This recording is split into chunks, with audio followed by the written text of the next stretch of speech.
It is Tuesday, which means it is time for another episode of Let's Talk Tuesdays. My name is BrendenPlayz. Great to be here with you again. Now, I hope you all had a great Easter break. I know I certainly did. It is good to be back in business, though. So this week, we'll be answering a few questions that you guys have left over the past few videos. I've compiled them up. I picked out the ones that were relevant, and we'll have a bit of a discussion about them. So first of all, Kier Gardner. Now, if I butcher your names, I apologize. But make sure you guys do leave questions in the comments section on every video. I will be giving you guys a little bit of a shout out, showing your question here and whatnot. But first of all, Kier Gardner wants to know, Brendan, who is your favorite Shield member? Now, he did butcher my name, so if I butchered his name, it's only fair. Who is my favorite Shield member? So right now, I like all three members of the Shield. Now, I think I do have a favorite, and that is Roman Reigns. But that's not to downgrade any of the others. I think Dean Ambrose and Seth Rollins are both fantastic. They've both improved a hell of a lot in different aspects in the past year. I think Seth Rollins has improved a lot on the mic since he's come in. Dean Ambrose, I think, has got his character down packed. He's really, really doing well. Obviously, I wish he would do a lot more with the US title. I mean, he doesn't even bring it out to the ring. I wish he would lose the championship. God, do us a favor and get rid of it. But Roman Reigns. Now, I think Roman Reigns is the future of this company. He's been heavily built up to be that man, and when the Shield, if they do in fact split, he will probably be the man who gets the biggest single push. Now, I think a Royal Rumble 2015 win is probably on the cards for Reigns. I think he is the man, and I do like Reigns just simply because of his look and the aura about him. Obviously, a lot of internet fans hate him because he's not the best. He's not the best technical wrestler in the ring. He can't cut a promo like Ric Flair, but he doesn't need to do any of that. And a lot of people say, well, once he breaks up with the Shield, he's going to be exposed for how bad he is. But I don't think he really needs to talk that much. And what he does in the ring is enough as is. Hitting the spear, hitting those Superman punches, it's awesome. And the crowd are reacting. The people like him. I think he probably gets the biggest reaction out of everybody in the Shield. Obviously, the WWE have built him up more so than any other member. They put the emphasis on him greatly, and they've kind of structured him to be the leader of the Shield. But in my opinion, I think he still has all the talent in the world to really step up and be a major player in the WWE. I think all three members of the Shield will probably be future main event guys, and in their own different way. I can't see either of them, being jobbers or bitched out or anything like that. I think they're all going to be something in the future. So very, very bright future for the Shield. I think they could go down as one of the best stable 6 or 3-man stables of all time. They've got all the potential in the world. So let's hope they do something with them in the very near future and in the long term. Now, next question, Ross Atkinson. He wants to know, what are some of the most underrated and overrated wrestlers of the modern era? Pretty much start from the PG era. So pretty much he's talking about right now. Who is the most overrated and underrated superstars right now? Now, overrated, I think AJ Lee. If we're going to talk about divas, I think AJ Lee is very, very overrated. I think the people think she's kind of the greatest diva of all time from what I've read online, but she really isn't nothing special. She's cut probably maybe 1 or 2 memorable promos.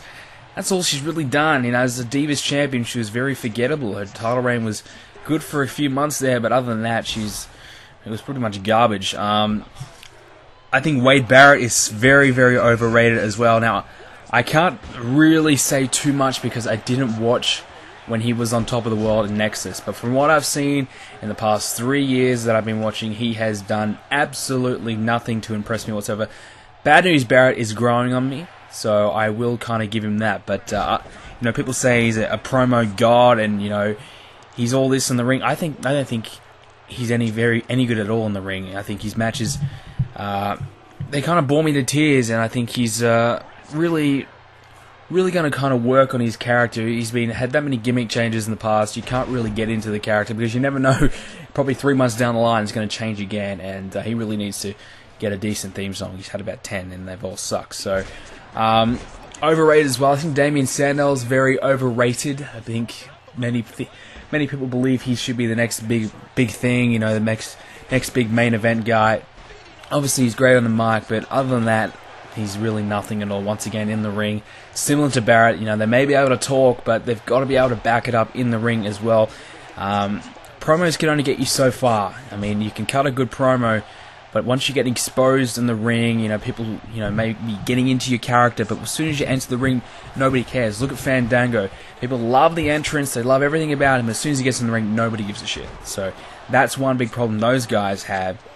Now, underrated guys, I think that's a tough one because there's a lot of chance for people to express their opinions on everybody. So underrated. Now, I don't know. I think Triple H's work in the past year has been very underrated. I think a lot of people have kind of looked over his recent work. I think he's having one of the best runs in the moment. Now, question coming up, I'll talk more about that soon, but I think Triple H's recent work has been very underrated. I think it's just starting to get appreciated more. But really, there's not that many guys that I see underrated. I think Ryback is actually very underrated. I think a lot of people think Ryback sucks, Ryback's terrible.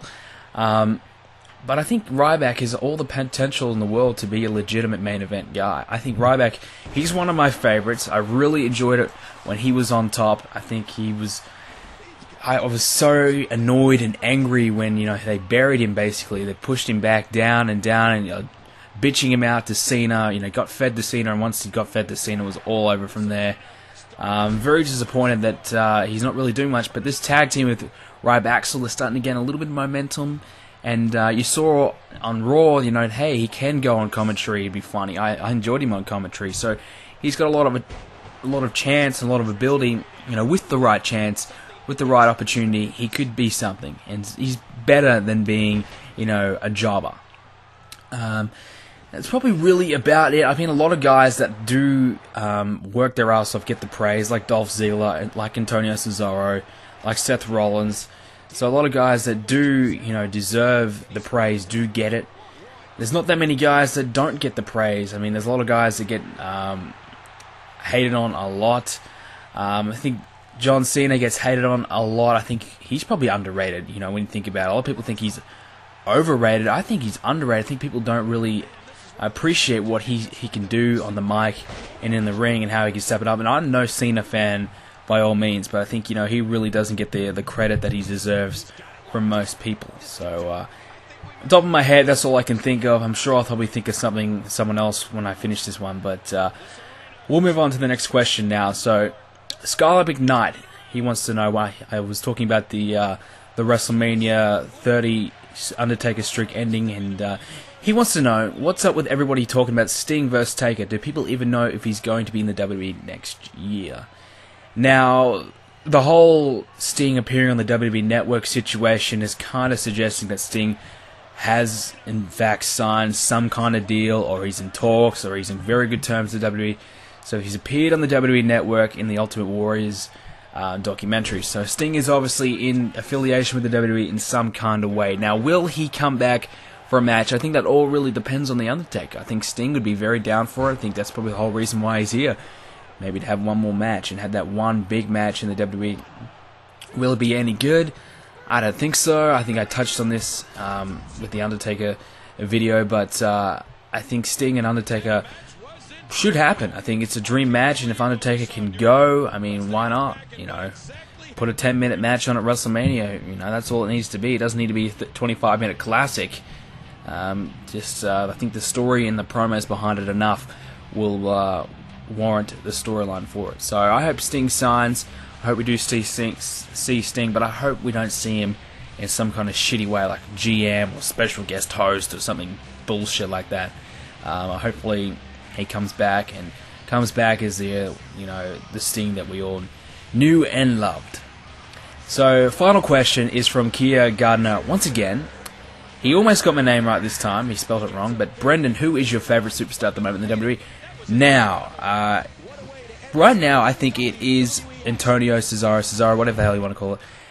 Until he joined with Paul Heyman, I don't know. I think I was really enjoying him, but now he's joined Paul Heyman. His new theme song, I don't really like it at all. I don't know. I'm a little worried for Antonio Cesaro, but he is my favorite at the moment, without a doubt. He is just awesome, and you know, he better get a main event push. He better be WWE World Heavyweight Champion one day, because he has all the talent in the world, and he's improved on the mic, in my opinion, and he's getting more comfortable out there, and he's putting on incredible matches week in and week out, man. He's just awesome. If you don't like Cesaro, I don't know what is wrong with you. Like I said before, Ryback is certainly one of my favorites. Triple H, I've been appreciating so much as of late. Triple H has been the man, in my opinion, for the past year on the mic. He's been awesome. It's great to see him at WrestleMania 30. Great to see him back with Evolution as well. Batista has always been one of my favorites. I know everybody else hates him, but I really like Batista. He was probably the reason why I got into wrestling when I was little, and I've only been watching since 2005, and Batista was the world champion when I started watching, and man, I've been a fan ever since. So Batista, certainly one of my favorites, and I'm glad he is back. Who else? I'm really liking Bray Wyatt as well. I mean, he's growing on me. I mean, he was very overrated, I thought, at first, but now I can see, how good he really is at the moment. I'm really enjoying his character. This whole thing with Cena, I thought their match at WrestleMania was fucking awesome. I thought that was fantastic. The story they told in their match was unbelievable. And, of course, Brock Lesnar. It's hard not to like Lesnar. I think he is a beast, so he's definitely one of my favorites. So I know I listed about, 6-7 guys, but number one favorite would be Cesaro. And, of course, Roman Reigns as well is another one of my favorites. So, favorite Shield member, I've got to mention him again in the favorite superstar category. So, that is it. That's Let's Talk Tuesdays. That's all the questions I got. I need more questions for you guys to keep this series going. I got plenty of questions and plenty of things I can talk about, but I want to do some more viewer questions as well as my own things I want to answer in the video. So make sure you leave your questions in the comment section down below. I will grab them and throw your name in the next video, throw your question in the next video. So if you enjoyed this video, make sure you leave a like, subscribe, follow me on Twitter. You can also ask me questions on Twitter. That would be fantastic. As well as Facebook. They are all BrendenPlayz. So at BrendenPlayz on Twitter and on Facebook, facebook.com/BrendenPlayz. So make sure you like me on Facebook. I really need some likes. I know I've pushed this for the past few weeks, but it's looking grim, man. We need more likes on that page. It's brand new, up and running, and you can see all my video links over there. Don't miss any of my videos. So hope you guys enjoyed this episode of Let's Talk Tuesdays, and I will see you next Tuesday for another episode, another edition of Let's Talk Tuesday. Thanks guys for watching. See you next time.